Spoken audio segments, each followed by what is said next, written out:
I'm really excited about this particular session because obviously AI in education is a really hot, important topic.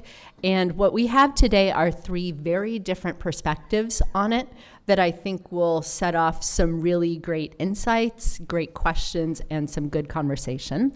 Let me briefly introduce our panelists. Speaking first is Professor Chris Piech from Stanford University. He's going to talk a bit just about what AI is and also bring a higher education perspective. After that, we have Pam Vachatimanont from Code.org. She is the Director of Operations and Partnerships leading up their TeachAI initiative. And then last and definitely not least, we have Jerry Almendarez, who's the Superintendent for Santa Ana Unified School District. So I'm going to kick this off with Chris, and just Chris, ask you to give us a sense of like, where is AI right now? Where's it going? And what are the things we need to be thinking about with AI in education? Okay, thank you guys so much for having me. Hi, I'm Chris. And I'm just going to go through this executive summary of modern AI for educators. So gather around and let me tell you this story that I think everyone should know, including people in this room. But really quickly first, who am I? My name's Chris. I'm a professor at Stanford. I wear many hats. One of the hats is that I love to teach. I teach Intro to Computer Science. I also teach Intro to AI. I'm going to take that whole semester course and boil it down into about 8 minutes. Let's go along for this ride. Part of my research originally was writing algorithms. I wrote this algorithm, deep knowledge tracing, which powers things like BirdBrain and Duolingo, lots of other algorithms for education. And from this perspective, let me tell you a little about AI. So something big is happening in the world of AI. You're here, you probably don't need me to tell you all the narratives, you probably know them, but there's been a bunch of breakthroughs. Protein folding, one of the harder problems in science, self-driving cars, computers making art, and most recently, GPT-4. All of these are using the exact same technology. Well, not the exact same, but by and large, the same technology. What is happening behind this trend? So, a little suspense. Okay, a little route. We're going to talk a little about artificial neurons. We're going to talk about learning by examples, talk about where AI is going, then I'll speak about my own reflection as a teacher on AI in education. Let me start with one problem. This is not the only problem that deep learning can solve, but one that we're going to practice. This is a problem of Chihuahua or Muffin, and let's try it first. Can you do it? Everybody. Fantastic. Okay. Okay, it's a hard problem. You don't think it's a hard problem. Why don't you think it's a hard problem? Because you have a massive brain, way more compute power than any supercomputer, and 30% of that massive brain is basically dedicated to Chihuahuas or Muffin. I'm just joking. It's dedicated to understanding the visual world that you see. And one of the starting points for talking about AI is first to recognize why that's so difficult, but also to borrow an insight from our human brains. So I'm going to tell you quickly about two great ideas. The first one, artificial neurons, and the second, learn by examples. So if our brains are so fantastic, in the 1960s, somebody was like, what if we could get computers to replicate something that our brain does? They started with this idea of a neuron, and if you don't know how a neuron works, it's a cell. It takes electrical inputs. It builds up charge. If that charge gets big enough, it fires, and some inputs are more important than others. So computer scientists, starting in the 60s, started to make computer versions of these. They would have computer little neurons. They weren't very smart, but it was a great idea. Basically, they work the same way. They had inputs. Every single input would then get weighted. Those weighted would get summed up, squashed together, and then it would decide to either fire or not fire. Now, that's a single neuron. Imagine if you had to make all your decisions with just one neuron. It wouldn't be very fun. You'd be a lot more intelligent if you had a whole bunch of neurons. And so guess what computer scientists did next? They put a whole bunch of neurons together.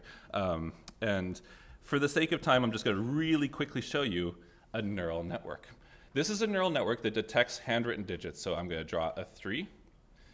And what you can see here is all these neurons firing. At the very bottom, you have the raw pixels of what was fed into the neural network. And you see layer upon layer of different neurons getting different inputs, weighting them, squashing them, summing them together, until eventually there is a neuron on the top that says, this is, in fact, a 3.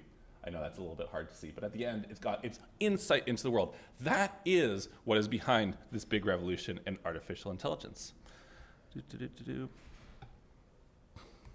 Okay, so really quickly though, where does artificial intelligence get their intelligence from? Those weights. There's a whole bunch of weights in every single neuron. If you set those to the perfect setting, you have a smart AI. If you get random settings, you have a random AI. So next great idea. learning by example. So at this point, I've told you about the mechanism, the model that artificial intelligence uses, but how can it get the right settings of parameters? It borrows another great idea from human learning. Learning from experience. So I have a daughter who I love so much. She just turned 3. That's not important right now. She also does happen to be deaf, and so I got really deep into the world of language learning. And one of the most powerful ideas in language learning is this idea of closed tasks. Oh, she hears with cochlear implants. I was told if you want to teach her language, one of the best things you can do is give her tasks that look like this. I'd say, twinkle, twinkle, little. Oh, you guys are so good at this. Fantastic. GPT-4 is that architecture I just told you about doing a bunch of closed tasks. And it's not just doing twinkle, twinkle, little star, it's doing everything on the internet. So somewhere it pulled down a website and it found this starting the string, and it tasked itself with setting its weight so that it could make a good prediction of a next word. So it'll say, revitalizing public education in California, navigating challenges, seizing and then it would have to make that prediction, and if it got it wrong, it would adjust its parameters so slightly. It repeated that about 1 trillion times for as many words as it could find on the public internet. GPT-4 is really just a massive neural network, like I just showed you, that takes in a prompt and is trying to predict what next word comes. One of the points of talking about this is to demystify what's actually happening. It is just a big black box with a whole bunch of parameters trying to do this task. It is primarily trained on raw text from the internet, as I mentioned, and that's very important for some of those shortcomings and some of the biases that exist inside of it. And it is worth pointing out this metaphor that I have. Most of its brain comes from raw text on the internet, and a small prefrontal cortex comes from human feedback. When you use ChatGPT, it doesn't seem awfully biased, and that's largely because of this prefrontal cortex. That doesn't mean that it doesn't have biases in it, because don't forget, it was trained on the internet, and the internet is a crazy place. Okay, so at this point, I've given you this broad overview of how AI works. So I want to speak a little bit about where I think AI is going. And this is where my historical perspective of being in the field for a few decades, I think, is helpful. Most of the math was invented by 1986. In fact, if there's any math teachers here, tell everybody that calculus and chain rule has completely changed the world of artificial intelligence. And the simple application to neural networks was really calculated a long time ago. The change has been data in computers. And as we see more data exist and more compute power, these things have just gotten smarter and smarter. And about 5 times in my professional life, I thought this has got to be it. It's done. And then it continued to surpass. OpenAI didn't have any big technological breakthroughs. Instead, they realized they could spend $1 billion on training. They could get way more computers than anyone had ever gotten, and then they could make a network that was even larger. That's worth thinking about, because if there's not a plateau, if we can just throw more resources at it, that means that these models are probably going to monotonically keep getting smarter, which is interesting and thoughtful. Okay, I just want to end by speaking a little bit about a different hat I wear. One of my favorite things to do is to teach, and starting the pandemic, I started a community service project where we get tens of thousands of people every year, and we get about 1,000 teachers to come help us teach the first half of Stanford's Intro to Coding. Want to learn how to program in Python with me? Come join in about April 22nd. We have people from 150 countries, all genders, all ages, and I think from my seat as somebody who does algorithms in the AI lab at Stanford, it may be interesting to reflect on what algorithms did I choose to center. I chose to center humans because I want to have the most impact on my students, and the thing that we know moves the needle the most is high dosage tutoring. So I invited thousands of people who are amateurs. Maybe they're professional coders, but they don't know how to teach. Maybe they're university students that have never had the opportunity. And I said, I will teach you the basics of teaching, and you will have a group of 10 students. And I believe in my heart that this is the most powerful algorithm that we have available to us, and I think we drastically underutilize how many humans in the world want to teach and how much that motivation matters. And this is me sitting in the Stanford AI lab, just knowing that this is where I really actually can move the needle for my students. We had some wonderful results, but maybe it's also worth noting a little bit about the AI, because of course I'm in the AI lab. I had to put some algorithms in there. One of the algorithms we have is an exceptionally good grader. So this is grading a Stanford midterm, and Stanford midterm is solving pretty hard problems. Pre-neural networks, we did a bad job. This is error. Stanford TAs, I don't want to talk about, but they're not perfect. Before GPT had come out, we had finally cracked the problem of how to do grading, but now GPT's out. We can grade a Stanford intro midterm way more accurately than my TAs at Stanford. One of the things we use this for is not just to grade midterm, but to give immediate feedback. So when you're learning in my classroom, if you make a mistake, you don't feel like you're talking to ChatGPT, but you are getting immediate feedback that will point you in the right direction, particularly for encoding and for style and error messages. I train a lot of teachers, thousands of teachers. And one of the fun things that we do is we give teachers feedback. So you go have your 1-hour teaching session, we process the whole transcript, and we give you ideas of where you uptook student thoughts, and this is all based on AI. Before you teach your very first class, it's terrifying, so I give you 3 fake GPT students, and you practice on them. You try your teaching moves, it doesn't go well, you undo. Some fun things, we can get people off their computers by having them code by hand. And this is just worth mentioning because I think a lot of us are worried about cheating and the future of assessment, but we have self-guided reflections powered by AI in our classroom. So you give us work, and then you have to talk about it. And then the AI is going to ask you more questions. You have to talk more about it. We don't use this for summative assessment, but for formative assessment. And then finally, one of the big questions of the day, what about GPT as a tutor? We ran a massive randomized control trial. About 6,000 students were in this trial. Half of them got early access to GPT-4, half of them didn't. This is coming soon, but I will lightly note that this is not probably how I think we're going to move the needle for students. Because even though my students who had early access to GPT did slightly better on exams, their motivation was hit. And all those details come soon, or talk to me after this. And then maybe I can finish on one of my most optimistic notes. I am very excited. This is probably one of the most exciting times to be a teacher in my world. And the thing that makes me most excited is the generative possibility for students. You know, I have a 3-year-old, and one of the things that I've done with my 3-year-old is I said, well, you like books, what if we made a book? And with the power of technology, we could. Like, these are illustrations that were made by generative AI. Some of the storylines were suggested by generative AI. But with this tool, my 3-year-old could then come up with a story, we could turn into beautiful images, and then she could print a physical book. And that is such a wonderful learning experience for her. That's not just going to live for 3-year-olds making books. It's going to be math students who are going to take the ideas of math and turn them into creations. And it's going to exist all over our education world, especially because we can now assess open-ended project courses. And I'm excited for that. But there are a lot of challenges, which I think we're going to get a chance to talk a lot about. So thank you guys very much for your time.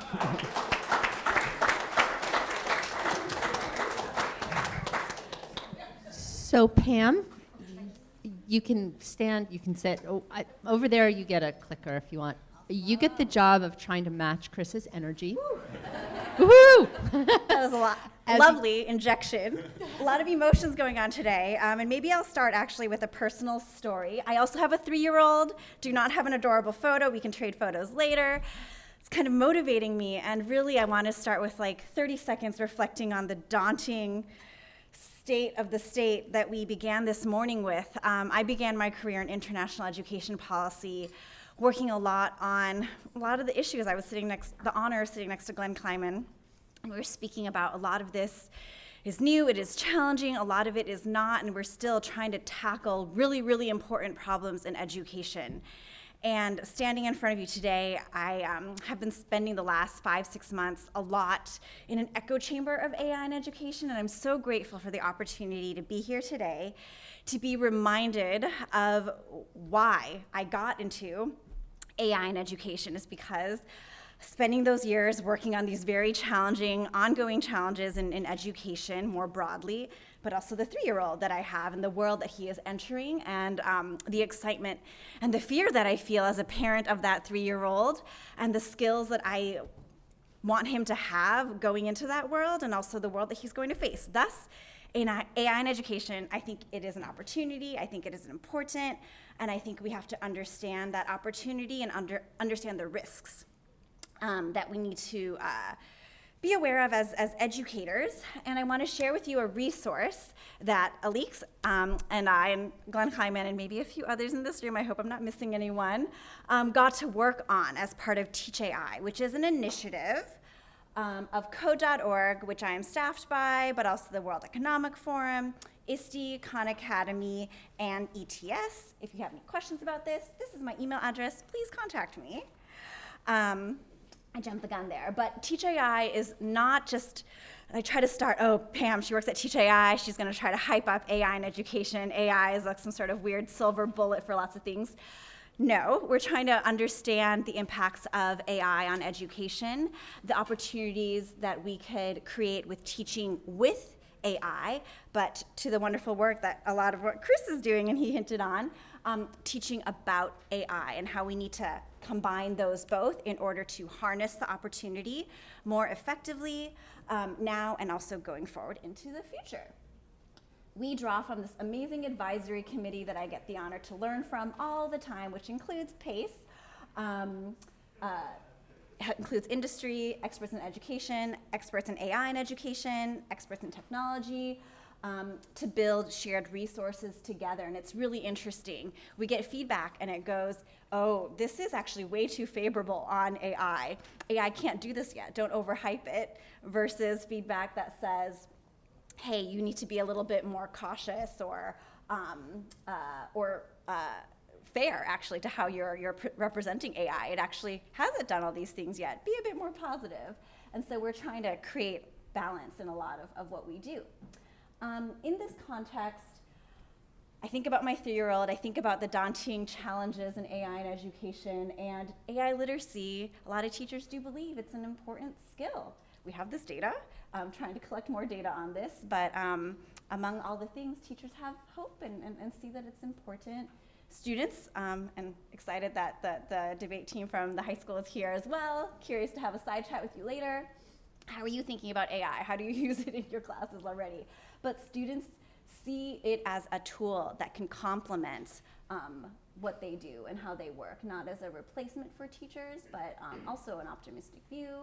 Yet only 7%, and this is probably now outdated, but it's fortunately only from last summer, 2023, 7% of education systems globally provide guidance. In the United States, we have 6 states, California is one of them, that has issued some sort of statement about AI in education. You can visit the Department of Education's website to see a lovely, digestible note on that. And because of this lack of systemic guidance, the support that we spoke about earlier this morning, a lot of educators don't yet have access to information on AI, opportunity to get a deeper dive into some of the issues that Chris was speaking to, so that when we're using these tools or when we're thinking about preparedness for students for the future, our educators are prepared and have that context. And so those are some of the driving factors that kind of led TeachAI to develop this toolkit. Pretty simple URL, teachai.org/toolkit. You could also scan. I also left handouts at a no printout conference, but please don't tell anyone, take them home. And it was co-authored by this lovely group here, including PACE. So I'm gonna ask Alix later to help me in case there's any tough questions about what's the content of this toolkit. But what the toolkit tries to do is introduce education leaders, school building leaders, and in the US, we were really thinking of districts, to the issues of AI and education, the regulatory issues, the pedagogical issues, the different ways in which AI, generative AI specifically, interacts with a school building system. It aims to do that by providing a framework that actually is drawn from an op-ed or editorial that Alix and her team wrote about ways to address this in kind of a change management view, creating policies that address immediate risks. There's so many other challenges and issues that school systems are facing. How do we tackle this in a somewhat measured / approachable kind of way? And so there's a 3-stage approach that maybe Alix can elaborate on later since she devised it. 7 principles for considering AI in education, and really I appreciate this morning's keynotes and panels and reminding the #1 purpose. We're not trying to push AI for use in education for the sake of use of AI, but it's really how can we use AI to address a lot of existing educational goals. and trying to center a lot of the ways that we approach our guidance, approach our policy by understanding these seven principles. With that, the toolkit highlights different opportunities that may come with the use of AI in education, but also the potential risks that we also have to be aware of. And with that, one of the overarching call-outs, advocacy points, you could even say, is the importance of AI literacy. A lot of the knowledge that Chris just shared and kind of shared the tip of the iceberg of is by empowering students and teachers with that important knowledge, we can better mitigate those risks. It addresses each of the principles in more detail, asks guiding questions to help spark food for thought. It also has, I think it's 4, maybe it's now 7 pages, sample guidance that if we had to boil it down and show how these various issues connect to one another across a school system, what would that look like? And so it does have a template of sorts, a sample of model or example language of guidance on the use of AI in our schools. We are working on updating the toolkit currently. We welcome any and all feedback. If you go to teachai.org/toolkit, there's a button for leaving feedback. We look forward to doing a second rev of it sometime this year. I have to talk with the other co-authors about that, so maybe this is the first time Elise is also getting into that. A lot of the slides that I shared here today are actually available all for download and customization. So it's an AI and education presentation that begins by defining AI, what AI is in an education system, et cetera. It's now an 80+ slide deck that folks can kind of kitchen sink deck that you can download, delete, add to. It's all editable. And we hope it provides education leaders with materials and tools that you can build on and apply if you want to do PD, have professional sessions on it. It's a resource for you. Is that it? I think that's it. Yeah.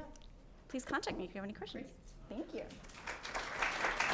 And we're going to round out our panel today, as I mentioned, with the superintendent. And Jerry, I'd like you to talk, you know, in the morning session today, we heard about all of the different things going on in the state, all of which land one way or another at your door.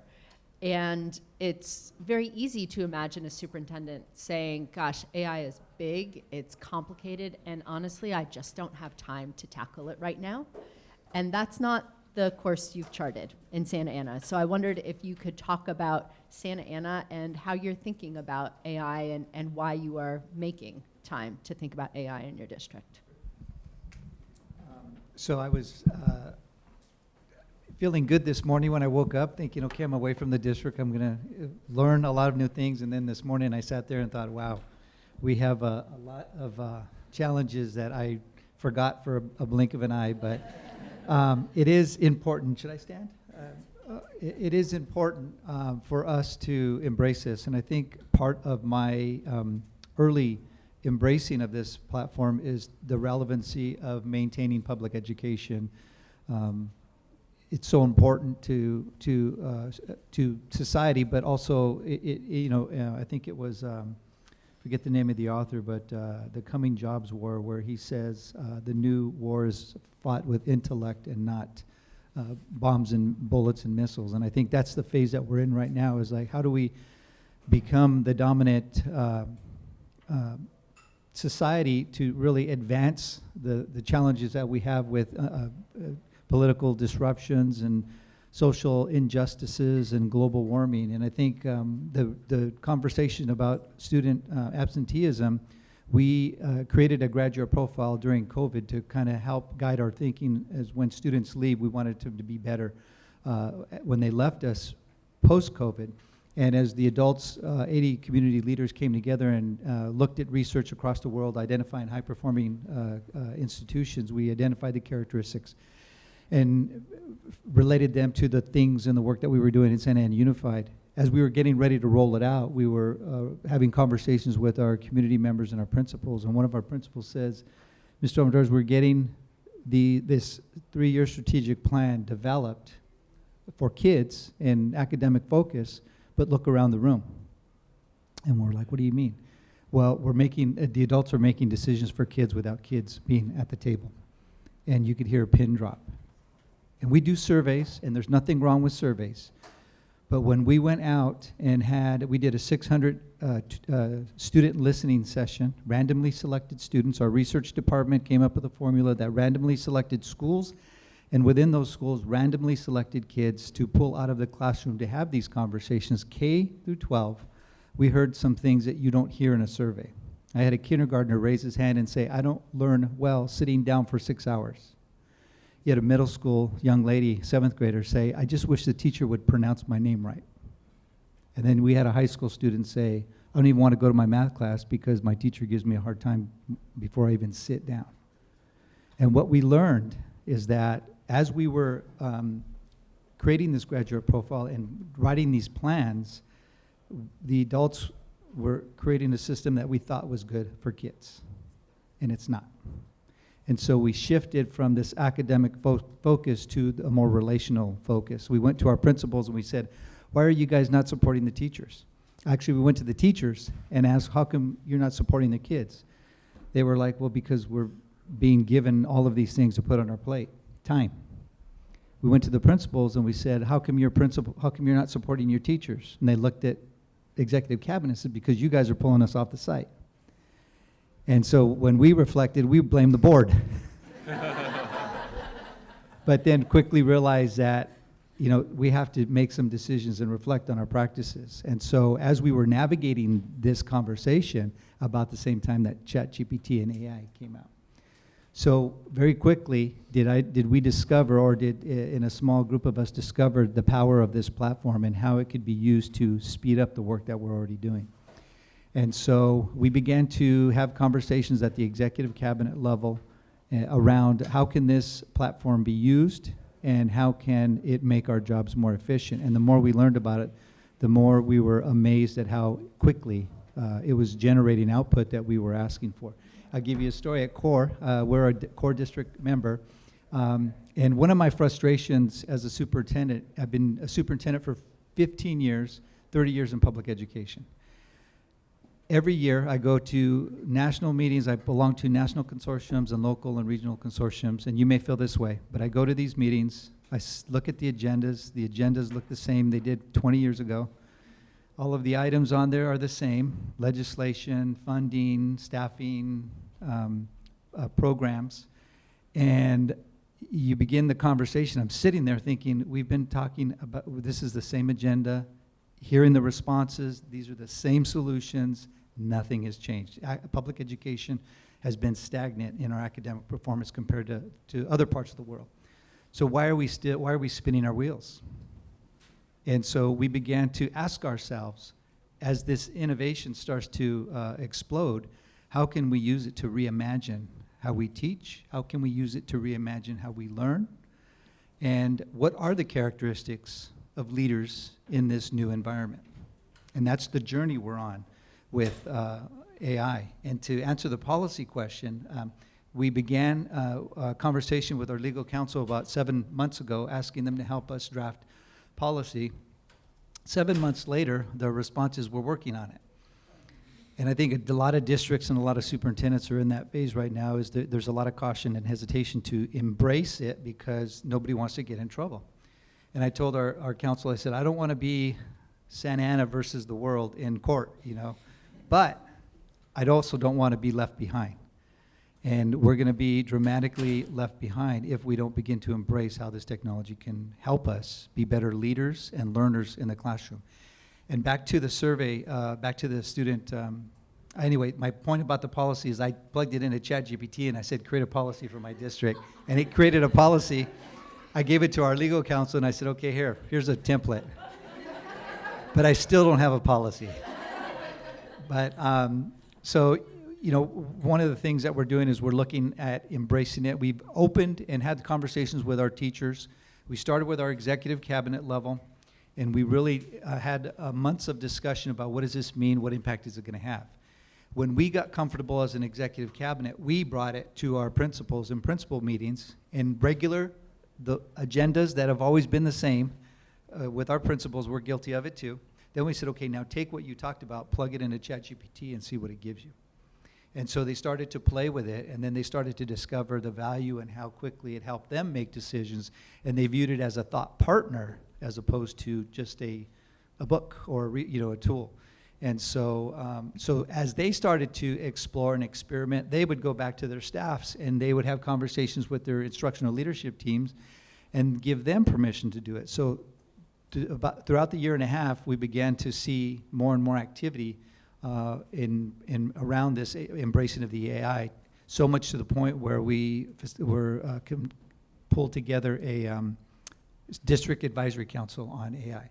So we have a group of district classified and certificated employees that we meet once a month and have conversations about the impact AI has on their jobs. What are their fears? What are their hopes? And what tasks are they doing that are routine that could be beneficial to their work environment? And as it frees up your time, what are some other things that you can do to repurpose? So we're talking about staffing shortages. Well, if I can automate some of the tasks in the workflows, I can repurpose some of the clerical personnel to maybe instructional support personnel, and not necessarily eliminating jobs, but just repurposing the jobs. If I can free up my principals and not have the demands of all of these compliance issues be such a burden on their shoulders and keep them in their office, we could automate those reports or those analysis, and we can free them up to be in the classrooms more to support the teachers. So when people talk about students not coming to school, what I've seen in my 30 years of public education is some cases they lose hope. They feel like they don't belong. And so how do we reconnect with those kids to make them feel important, to give them hope? Because of things that are going on in society that are real, that are heavy on their shoulders, like global warming, like the disruption in political banning of books in the national politics that we have that is continue to be divisive. And we are, in public education, we're not just competing locally, regionally, or across the country. This is a global competition because this technology is making us interact globally. And so the question that I have as a superintendent is, how are we preparing our kids in our classrooms for the jobs of the future so they can be competitive and have an advantage, especially in a high socioeconomically disadvantaged community like Santa Ana? The more that our students are exposed and become knowledgeable about this new innovation, the more competitive they'll be, and the generations that it'll have an impact are unlimited. And so that is kind of how and why we embraced it.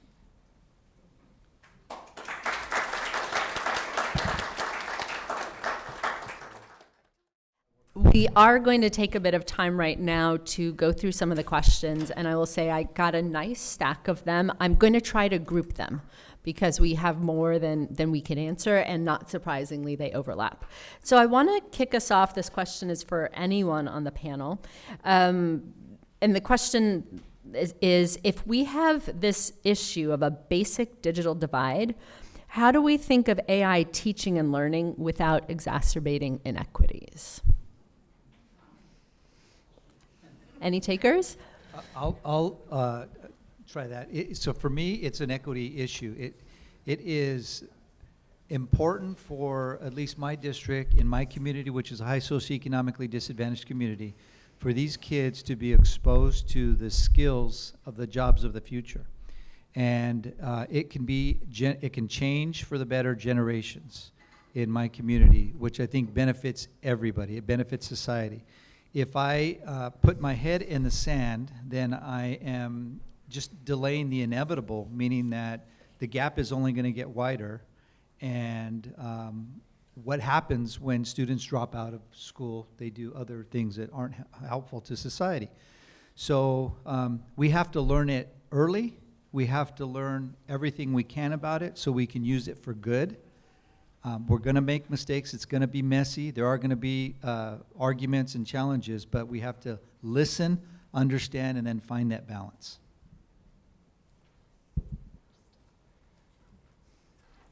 And Just to build a little bit on what Jerry said, I'm really grateful someone asked that question, because as we were reflecting, I regret not speaking more about equity when I was talking about thinking about guidance, et cetera. Mike Trucano has a beautiful essay written last year about the new digital divide and how the future digital divide is no longer about say access to technological tools, but it's more about those that know how to use them to empower, elevate, upskill, level up what it is they're already doing versus those that don't. Quote someone I read on X or Twitter recently, it's not that AI is coming after your job, it's the person that knows how to use it will end up replacing you. And so the importance of giving students access to AI literacy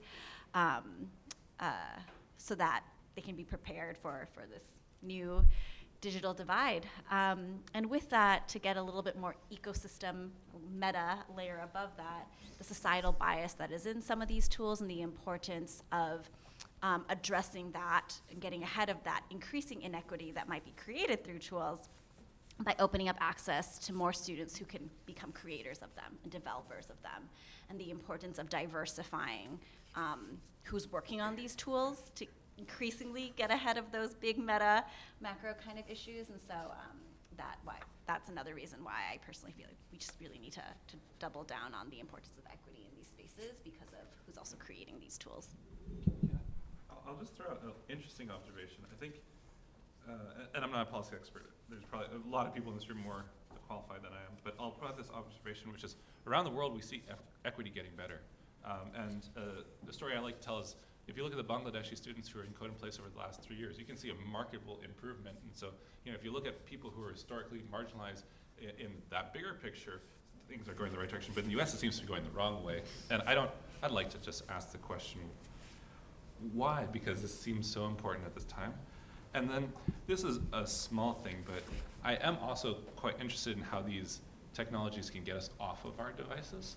I think, for example, one of the things we're doing now at Stanford is you can write your code in pencil and paper. Like, this breakthrough in AI has brought us back to pencil and paper. So hopefully there's a creative gems of ideas that can both help us bridge the equity gap, but also get us into organic ways of interacting and learning. Did you have an answer from a question? I know we have a lot of questions here. I don't want to. We did take that one, though. So I forgot what my response was going to be because you said so many great things. It'll come back to me. Okay.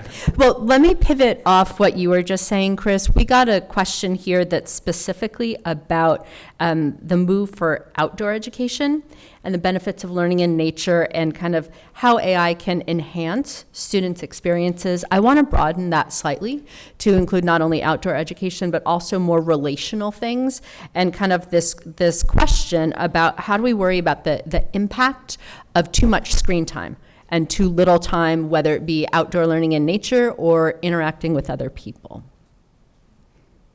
I mean, we're wearing it right now. If you have an Apple Watch, it's tracking your physical moves. I mean, there are many ways. I have a PE teacher who is using a device for kids and their interactions out there. But that's one example. The other examples are augmented and virtual reality. So the learning doesn't just take place inside your classroom. It could actually, the physical setting of the school outside can be set up. We have playgrounds that have mathematical formulas on them, and kids learn math in those ways. So it's not just, and then you have your mobile devices like your Oculuses and that get the activities going and being able to move around. And I think, is it important? Yes. Is AI going to take over and force us to sit down at a desk? No, it doesn't have to. It will if we let it.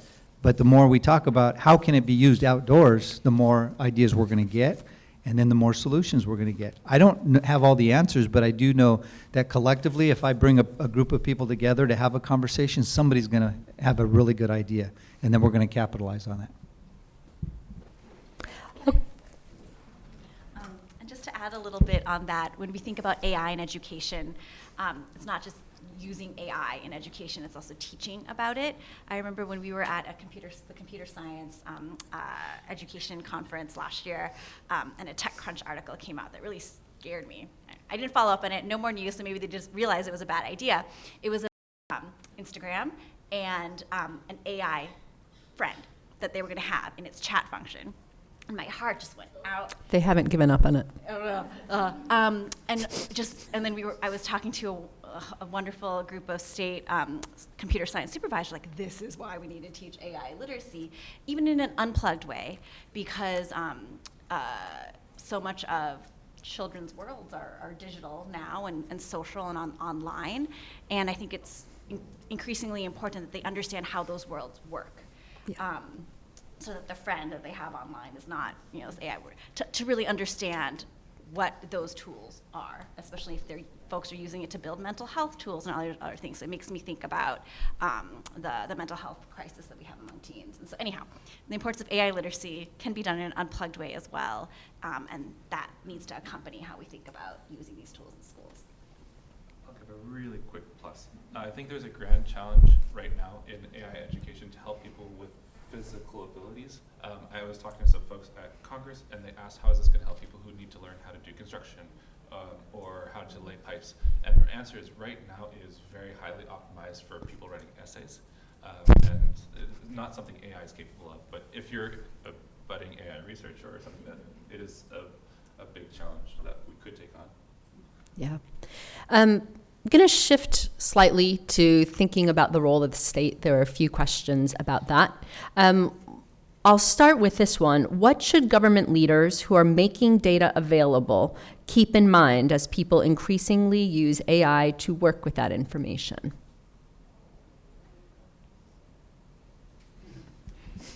Notice the pause? So, for a public school, I think the expectation for all of us is that the public expects us, if they're giving us money, they're expecting us to perform in a good way, have results, positive results. Well, in this state of innovation that we're in, it's only going to accelerate, and the rules haven't changed. So a government who's written policy, or a state that's written policy, they haven't even revisited that policy, but they're expecting us to perform differently. And so I've given up, by the way, on the policymakers. Not that they're bad, I just don't think they can agree on whatever policy it is. But I've gravitated more towards industry, because the industry partners don't have the red tape like the policymakers do. And so industry is my driver. So I meet with CEOs in Orange County, whose charge is it's the CEO Orange County Collaborative. Their charge is to make Orange County the Silicon Valley of AI. And they're working with districts that are in this have this mindset to create pathways and opportunities for students to be future employees in new industry. And so I think private industry is going to dictate to the legislatures what the policy is. I was recently on a panel in Washington, D.C., and the same concerns and challenges that the researchers and the Department of Ed has is the same as the state has. They don't want to put too many guardrails because they don't want to stop people from learning how to use it, but they know and hear the concern that we all have. But there's going to be a test case out there. I hope I'm not one of them, but there's going to be a case out there where something happens. But until that, we're going to keep moving. We're going to keep taking risks, because we can't afford not to embrace this innovation. I feel like after Jerry speaks, it's very inspiring, and it plants nuggets in my brain. But doubling down, not to sound like a broken record about the importance of AI literacy, it's such a balance, because data is needed in order to make these things work, but it's also a balance of what is given, personal information, and it's important, I think, for folks to understand then how the tools work. We understand that data is necessary for them, but then when guardrails are put in place, we can be better informed about respecting those guardrails, adhering to those guardrails, because we understand a little bit how these things work. Do you agree? And so it is a really, really tightrope of a balance, but I think AI literacy helps. I'd say less data. I mean, this is just speaking from the tech perspective. A lot less data is needed than used to be. Like, if you came to me 5 years ago and said, give me an algorithm that can do grading, I'd be like, great, give me about 1 million student pieces of work and I'll develop that algorithm. Now it's probably like 5. And I feel like there is an opportunity there now that technology is sophisticated enough that we can do these few-shot learning.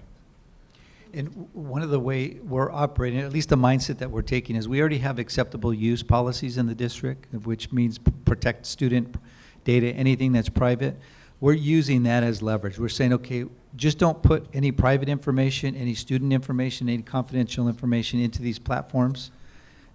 Everything that you input should be public. And so giving them that little okay, now they can start playing with it. They've taken off and run with it. And I don't think we're as afraid of it as we were when we first started using it. And now that it's getting more powerful, and the tools and the add-ons and that have just evolved, it makes us even more hungry. Yeah. And but the other thing too is, when I was in Washington D.C., one of the comments a researcher said to me was, because I was asking them, well, what are you finding throughout the country? And they're like, it's hard to find because not too many people are having this conversation. And so I think it's our responsibility as researchers and policymakers and public education to be a part of this conversation, as many opportunities as we get, but also to share what we're learning in our own institutions so we can learn from them. I had a superintendent in Orange County. I just started my advisory council committee. And so we've had a couple of meetings. We're at this county meeting on AI through Orange County Office of Ed, and I'm sitting there with the superintendents that are there. And my friend tells me, oh yeah, we've been doing that for 3 months now. And I'm like, dude, let me know, call me, share it with me, because I could have gotten all of your information to help guide my thinking. And he was like, well, I'm a small district, I don't know. And I'm like, no, we need that information. And Jerry, just to tag on, one of the questions that came up is like, how can district leaders learn from each other? Do you know forums that exist aside from the one you're working on creating in Orange County? There are plenty of forums there are plenty of opportunities for superintendents to learn about this. But what happens is not very many superintendents are talking about it. One, I've been talking about it for 2 years, Alex. And when I first started talking about it, people thought I was crazy. I thought I was crazy after a while because, I'm sitting in a room and I'm like all excited about this. And then they say, okay, next item on the agenda. And I'm like, but it wasn't until it became more mainstream, it came in the media. Now people are saying, hey, Jerry, can you share what you're doing? I'm like, oh, now you want to talk about it. But don't give up on talking about it. Every opportunity you get, look at the agendas, federal, state, whatever meetings you're at, and say, okay, where's the future on this agenda? Because right now, all of this stuff that I'm looking on these agendas are in the past. All the stuff we need to be doing, we should have did, we've been doing, but it's not improving. Where are we planning, where are we taking time to plan for the future?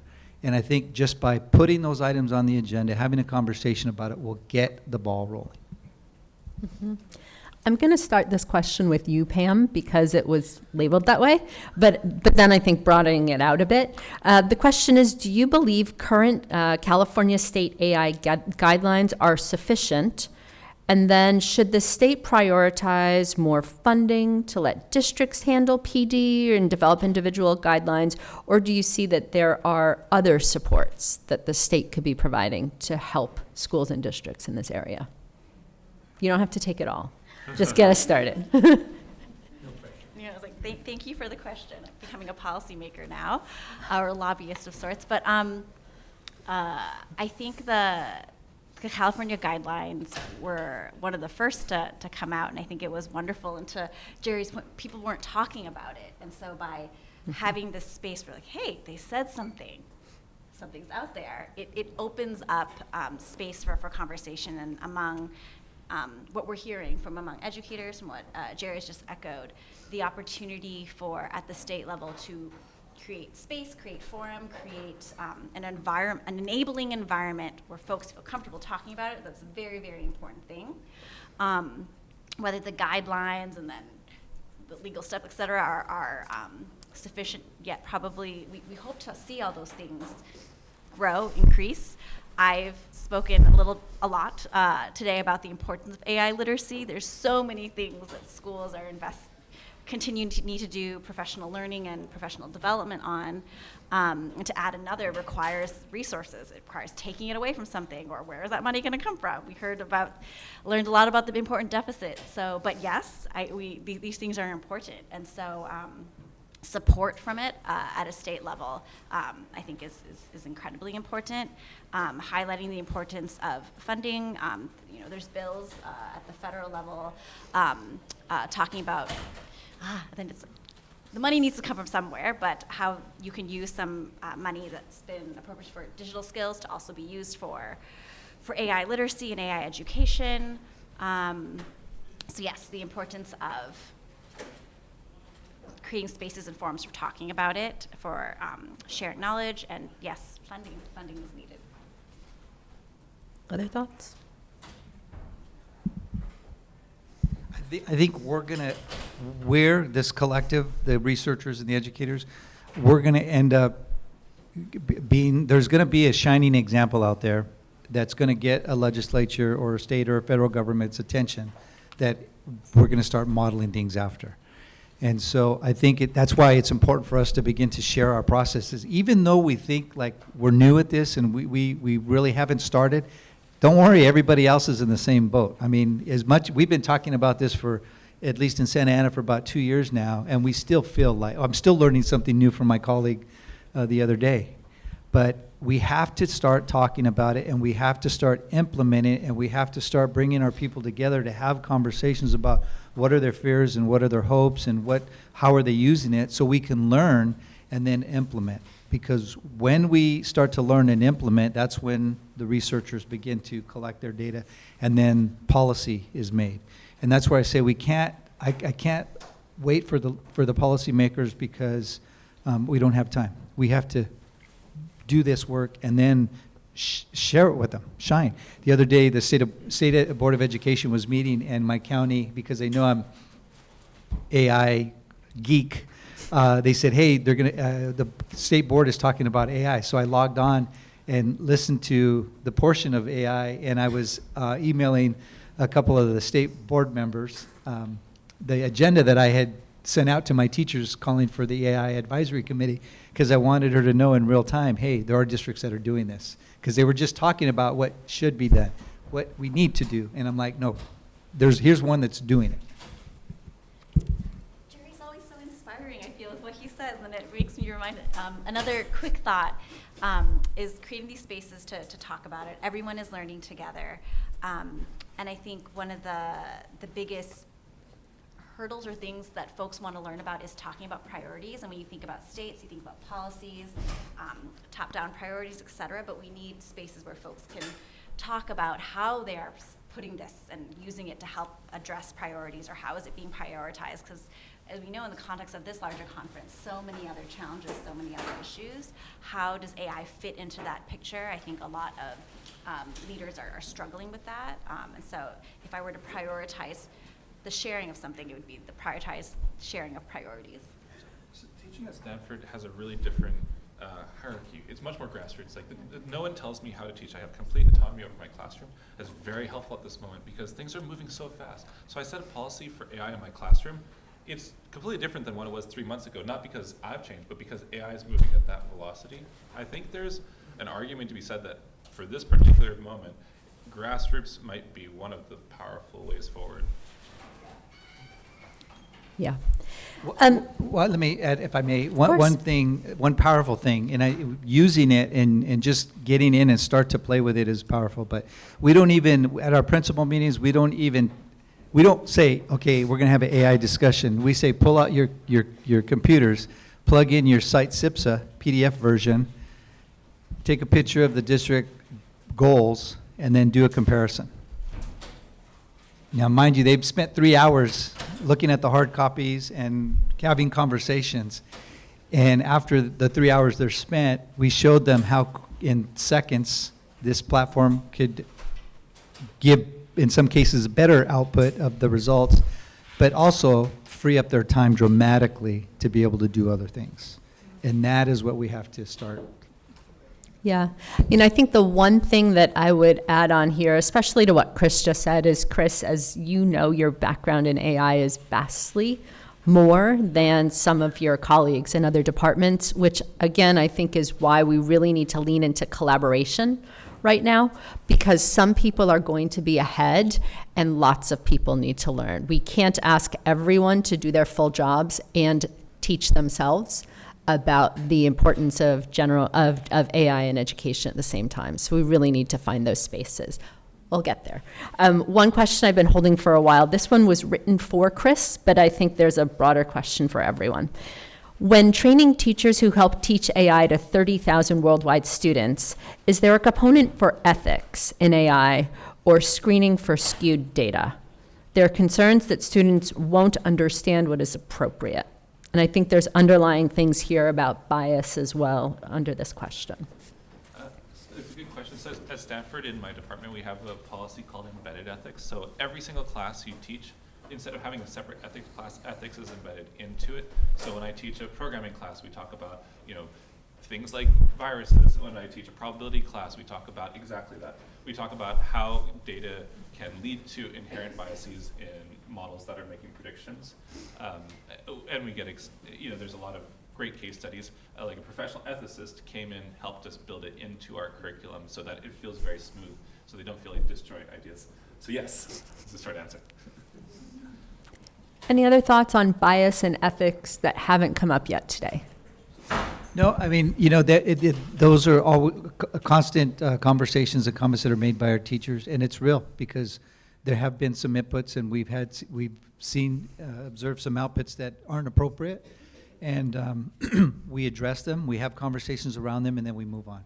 And not to discard the biases, but the more we use it, the more we use it and correct it, the smarter it gets, and hopefully over time those biases will start to diminish. Yeah. One of the other things we talked about today is just educator learning.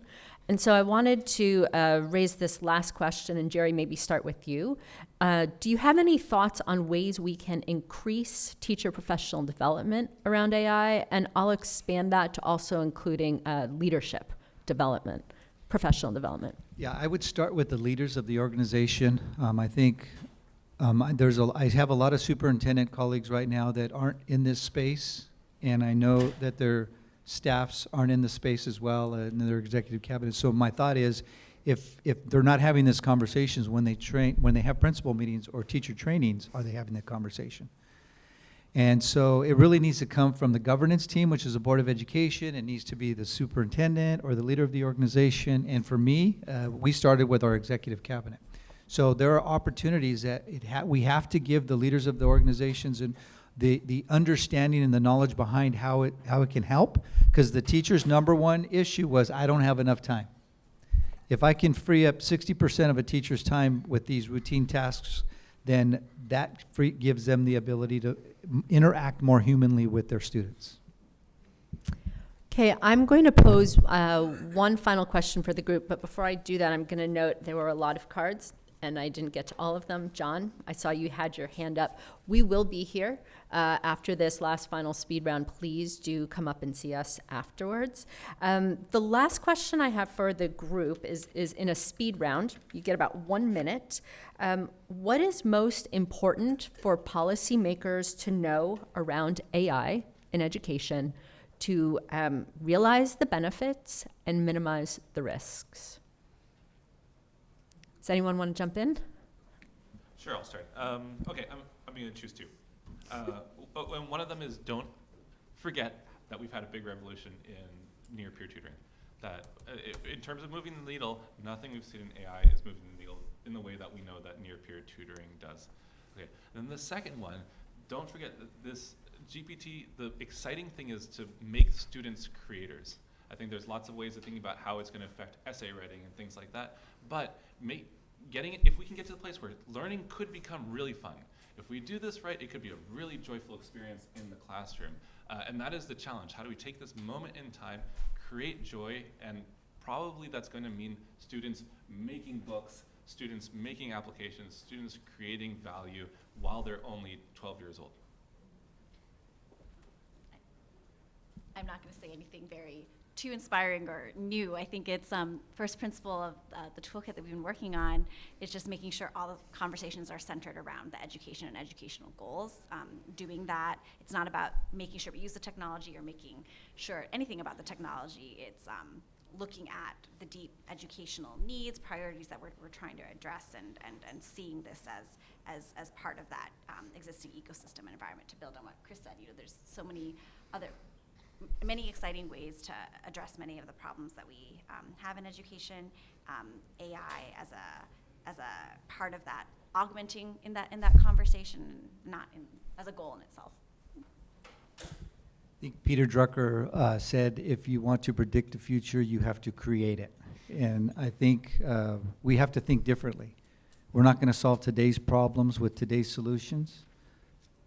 The solutions to tomorrow's problems don't exist yet, or we haven't discovered them. We have to think differently. We have to do and operate differently. One of the the challenges I gave my team at the beginning of this year is we looked at our results, our academic performance results, and they're stagnant. We have some growth in some areas, but if you look past 10 years, they've always been stagnant.